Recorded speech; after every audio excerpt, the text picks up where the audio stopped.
എല്ലാവർക്കും നമസ്കാരം. സേഫ് ഡ്രൈവിൻ്റെ പുതിയൊരു എപ്പിസോഡിലേക്ക് നിങ്ങൾക്ക് എല്ലാവർക്കും സ്വാഗതം. ഇപ്പം നമ്മൾ പുതിയ വീഡിയോകളൊക്കെ അപ്ലോഡ് ചെയ്തിട്ട് ഒരുപാട് നാളായി. അപ്പം കാരണം എന്താണെന്ന് അന്വേഷിച്ച് ആരെങ്കിലും തിരക്കിയെന്നുണ്ടെങ്കിൽ ഞാൻ ഓൾറെഡി അതിന് മുമ്പ് പറഞ്ഞിട്ടുണ്ടായിരുന്നു, ഞാനിതൊരു വരുമാന മാർഗ്ഗം അല്ലെങ്കിൽ അങ്ങനെ ഒരു ഇതിലോട്ടല്ല ഉദ്ദേശിക്കുന്നത്. ഒരു ഇൻഫോർമേറ്റീവായിട്ട് കുറച്ച് കാര്യങ്ങൾ നിങ്ങളുമായിട്ട് ഷെയർ ചെയ്യുക എന്നുള്ളൊരു ഉദ്ദേശത്തിലാണ് ഞാനിത് തുടങ്ങിയത്. പിന്നെ PSC വഴി സർക്കാർ ഡ്രൈവർ ആകാൻ ആഗ്രഹിക്കുന്നവർക്ക് എൻ്റെ എക്സ്പീരിയൻസ് എങ്ങനെയാണ് ഞാനത് കാര്യങ്ങൾ എന്തൊക്കെയാണ് ഞാൻ ഇതിനകത്ത് ഫേസ് ചെയ്യുന്നുള്ള കാര്യങ്ങൾ ഷെയർ ചെയ്യുക എന്നുള്ളത് മാത്രമായിരുന്നു അത് ഷെയർ ചെയ്തത്. ഒരുപാട് പേർക്ക് അത് പ്രയോജനപ്പെട്ടു, കുറേ പേർക്ക് ജോലി കിട്ടി എന്നൊക്കെ എന്നെ വിളിച്ച് പറഞ്ഞു.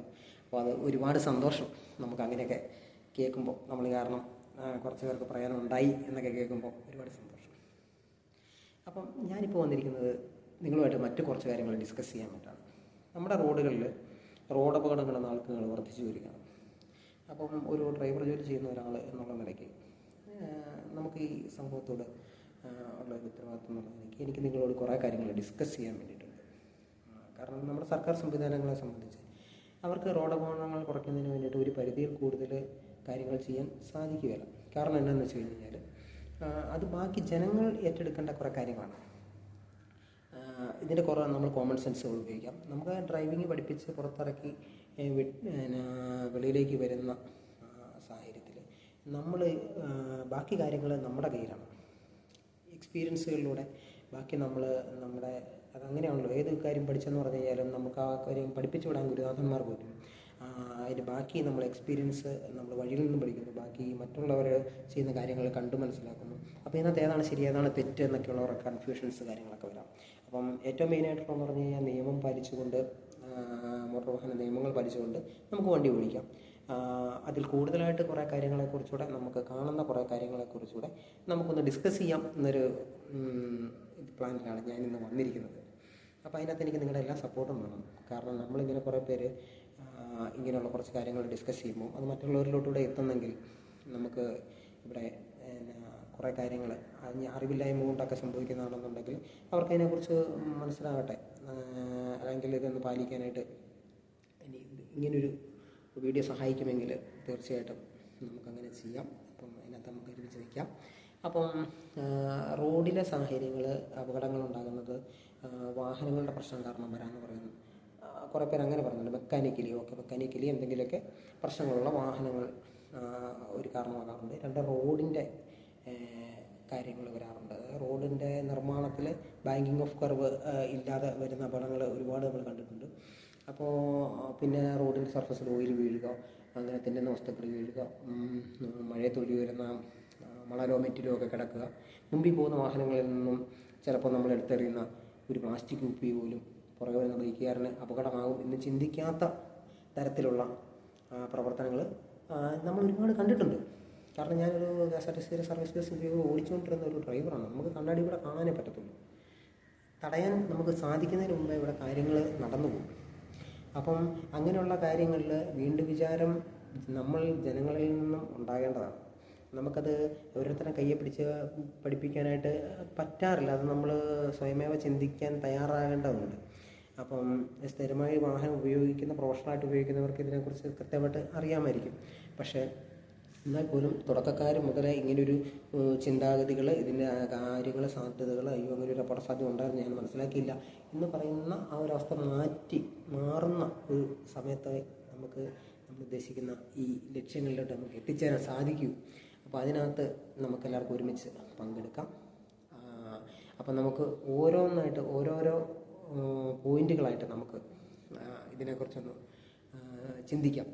അപ്പോൾ ഇന്ന് ഞാൻ നിങ്ങളോട് ഷെയർ ചെയ്യാൻ പോകുന്നതെന്ന് വെച്ച് കഴിഞ്ഞാൽ, ഞാൻ എറണാകുളം സിറ്റി ഏറ്റവും കൂടുതലായിട്ട് വാഹനം ഓടിക്കുന്ന ഒരു ആൾ എന്നുള്ള നിലയ്ക്ക് ഞാനിവിടെ കാണുന്ന ഏറ്റവും കൂടുതൽ, എറണാകുളം മാത്രമല്ല ബാക്കിയുള്ള ഒരുപാട് സ്ഥലങ്ങളിൽ ഇപ്പോൾ അതൊരു ടെൻഡൻസിയാണ് ആളുകൾക്ക്.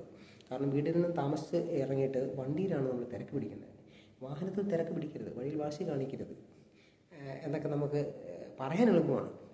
അപ്പോൾ ഇതിനകത്ത് സംഭവിക്കുന്നതെന്ന് വെച്ച് കഴിഞ്ഞാൽ നമ്മൾ ലെഫ്റ്റ് സൈഡ് ഓവർടേക്കിംഗ് ഏറ്റവും മാരകമായ രീതിയിൽ ലെഫ്റ്റ് സൈഡ് ഓവർടേക്കിങ് കൂടിയിരിക്കുകയാണ്. കാരണം ആർക്കും സമയമില്ല. ഞാനിന്ന് ജോലിക്ക് വേണ്ടിയിട്ട് പോരുമ്പോൾ ഒരു ബസ്സിൻ്റെ സൈഡ് സീറ്റിൽ നിന്ന് യാത്ര ചെയ്യുമ്പോൾ ഒരു ബ്ലോക്കിൽ കിടക്കുകയാണ് കാക്കനാടേക്ക് വരുമ്പോൾ. അപ്പോൾ ഈ ബ്ലോക്കിൽ കിടക്കുന്ന ബസ്സിനെ എനിക്ക് തോന്നുന്നത് ഒരു 5 മിനിറ്റോളം ബ്ലോക്കിൽ കിടന്നപ്പോൾ ഇതിന് ഇടതുവശത്തോടെ മറികടന്ന് പോയ 2 വീലറുകൾക്ക് കണക്കില്ലായിരുന്നു. ഞാൻ കുറേ വീഡിയോ എടുത്തിട്ടുണ്ട്, ഞാൻ നിങ്ങളെ കാണിച്ചു തരാം. നിങ്ങളെല്ലാവരും ഇത് ശ്രദ്ധിക്കുന്നതായിരിക്കും. നമ്മളെല്ലാവരും ചോദിക്കും അതിനെന്താ കുഴപ്പം, നിർത്തിയിട്ടിരിക്കുന്ന വണ്ടിയില്ലേ.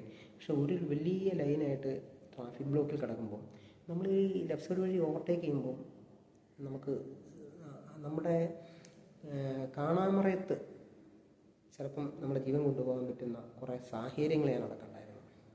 ഒന്ന്, ഈ നിർത്തിയിട്ടിരിക്കുന്ന ബസ്സിൻ്റെ ഡോറ്, അത് എയർ ഡോറാണെങ്കിലും യാത്രക്കാർക്ക് വേണമെങ്കിൽ ഇതിൻ്റെ സ്വിച്ച് ഓപ്പറേറ്റ് ചെയ്ത് വെളിയിൽ ചാടാം. അവർ ആഗ്രഹിക്കുന്ന ഒരു സ്ഥലത്താണ് ഈ വണ്ടി നിൽക്കുന്നതെങ്കിൽ അവരുടെ ശ്രദ്ധ എങ്ങനെ ഇറങ്ങിപ്പോകാം എന്നുള്ളത് മാത്രമായിരിക്കും. ഈ ഇറങ്ങി വരുന്നത് ഈ ലെഫ്റ്റ് സൈഡിലൂടെ കടന്നു പോകാൻ പറ്റുന്ന ബൈക്കിന് മുമ്പിലോട്ടായിരിക്കും. അത് ചിലപ്പോൾ മരണത്തിലേക്കോ ഭീകരമായ പരിക്കുകളിലേക്കോ എല്ലാം നമ്മളെ കൊണ്ടെത്തിക്കാം. അപ്പോൾ അത് ലൈവായിട്ട് കണ്ടുകൊണ്ടിരുന്നപ്പോൾ അതിൻ്റെ ഭീകരത മനസ്സിലാക്കിയത് കൊണ്ടാണ് ഞാൻ ഇന്നത് നിങ്ങളുമായിട്ട് ഷെയർ ചെയ്യാൻ വന്നിരിക്കുന്നത്. പിന്നെ ഇതൊന്നും അല്ലെങ്കിൽ പോലും ഈ ചെയിനായിട്ട് കിടക്കുന്ന വാഹനങ്ങൾ എങ്ങനെ മറികടക്കുമെന്ന് ആലോചിച്ച് നിൽക്കുന്ന ഒരു വഴിയാത്രക്കാരൻ ഈ ബസ്സിൻ്റെ മുമ്പിലൂടെ ഈ വണ്ടിയെ ക്രോസ് ചെയ്യുന്നുണ്ടെന്നുണ്ടെങ്കിൽ അത് ഈ കടന്നു പോകുന്ന 2 വീലറിൻ്റെ മുമ്പിലേക്കായിരിക്കും അയാൾ ഓടിക്കയറുന്നത്. അപ്പോൾ ഇത് വലിയൊരു അപകടത്തിലോട്ട് ചെന്ന് പെടുകയാണ്. ഒരു കാര്യവുമില്ലാതെ മരിച്ചു പോകുന്ന ഒരു സാഹചര്യമാണ് അവിടെ വന്നുകൊണ്ടിരിക്കുന്നത്. ഈ ബൈക്കിൽ പോകുന്നവർ ചിന്തിക്കുന്ന പോലുമില്ല. ഈ സാധാരണ ഡോറുള്ള ഒരു ബസ്സാണെന്നുണ്ടെങ്കിൽ ആ ഡോർ തുറന്നു വിട്ടാൽ മതി, ആ ഡോർ വന്ന് തട്ടുന്നതോടുകൂടി തന്നെ പിന്നെ നമുക്ക് ജീവിച്ചിട്ട് കാര്യമില്ലാത്ത രീതിയിലുള്ള പരിക്കുകളിലോട്ട് വരെ പോകാം. അപ്പം നമ്മൾ നിയമങ്ങൾ പാലിക്കുക. ലെഫ്റ്റ് സൈഡ് ഓവർടേക്കിങ് എപ്പോഴും അപകടകരമാണ്. കാരണം നമുക്ക് എപ്പോൾ വേണമെങ്കിലും പ്രശ്നങ്ങളിലേക്ക് വരാം. ഈ കിടക്കുന്ന വണ്ടി പെട്ടെന്ന് സൈഡിലോട്ടൊന്ന് ഒതുക്കിയാൽ മതി, എന്നാൽ പോലും അപകടങ്ങൾ വരാം. പിന്നെ ഇതിനകത്ത് ഏറ്റവും വലിയ നമുക്കൊരു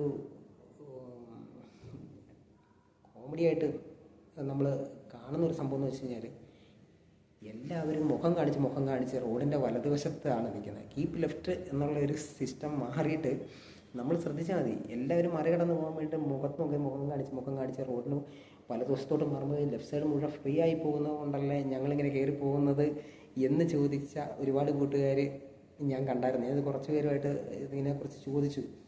ഞാൻ വഴിയിലെപ്പോഴും നമ്മൾ കാണുന്നതാണെങ്കിലും പക്ഷേ അവർ പറഞ്ഞ മറുപടി നമ്മളെ അത്ഭുതപ്പെടുത്തി കളഞ്ഞു. ശരിയാണ്, ഞാൻ നോക്കുമ്പോൾ ഈ സാഹചര്യം ശരിയാണ്. എല്ലാവരും വലത്ത് വെച്ച് നടുഭാഗത്തൊക്കെയാണ് നിൽക്കുന്നത്.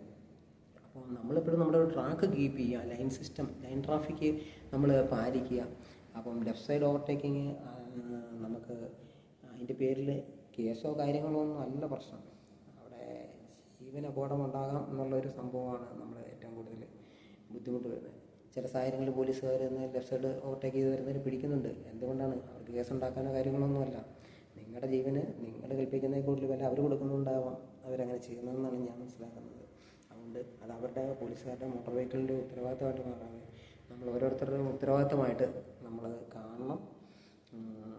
എവിടെയാണെങ്കിലും നമ്മൾ അത്യാവശ്യങ്ങളിലായിരിക്കാം പോകുന്നത്, പക്ഷേ അത് ഇടതുവശത്തോടെ കയറി ഒരു അത്യാവശ്യമില്ലാതെ മരിച്ചു പോകുന്ന ഒരു സാഹചര്യത്തിലേക്കോ പരിക്ക് പറ്റുന്ന സാഹചര്യങ്ങളിലേക്കോ പോകാതിരിക്കട്ടെ എന്ന് പ്രാർത്ഥിക്കാം. അപ്പം ഈ വിഷയം ഇത് കാണുന്ന നിങ്ങളോരോരുത്തരും ഡിസ്കസ് ചെയ്യുക, നിങ്ങളുടെ കൂട്ടുകാരുമായിട്ട് ഷെയർ ചെയ്യുക. അപ്പോൾ അങ്ങനെ നമുക്ക് ഓരോ വീഡിയോകളിലൂടെ ഞാൻ ഓരോ പോയിൻറ്റുകൾ നിങ്ങളുമായിട്ട് ഷെയർ ചെയ്യാനായിട്ട് ആഗ്രഹിക്കുകയാണ്.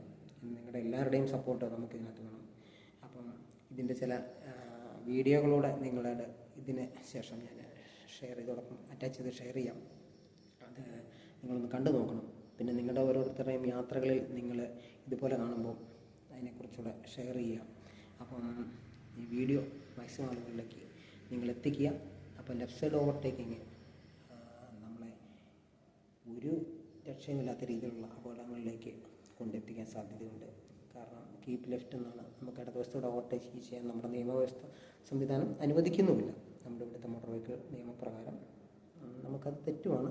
അതെന്തുകൊണ്ടാണ് തെറ്റാകുന്നത്? അത് നമുക്ക് അപകട കാരണമാകാം എന്നുള്ളത് കൊണ്ടാണ് തെറ്റാകുന്നത്. ആ യാഥാർത്ഥ്യം നമ്മൾ മനസ്സിലാക്കുന്നിടത്ത് നമ്മൾ വിജയിക്കുകയാണ്. നമ്മുടെ ജീവിതം റോഡിൽ കളയാനുള്ളതല്ല. അപ്പം ഇത്രയും പറഞ്ഞുകൊണ്ട് ഇന്നത്തേക്ക് വൈൻഡപ്പ് ചെയ്യുന്നു. Safe drive. നമസ്കാരം. ഈ വീഡിയോയിൽ നിങ്ങൾക്ക് കാണാൻ സാധിക്കും, വണ്ടി ഓടിക്കൊണ്ടിരിക്കുമ്പോഴും ബ്ലോക്കിൽ കിടക്കുമ്പോഴും വളരെയധികം വാഹനങ്ങൾ അലക്ഷ്യമായിട്ടും അശ്രദ്ധമായിട്ടും അതിനെ ഇടതുവശത്തോടെ ഓവർടേക്ക് ചെയ്യുന്നത്, അപകടം ക്ഷണിച്ചു വരുത്തുന്നത്. അതുകൊണ്ട് ദയവായി ഇടതുവശത്തു കൂടി ഓവർടേക്ക് ചെയ്യാതിരിക്കാൻ ശ്രമിക്കുക.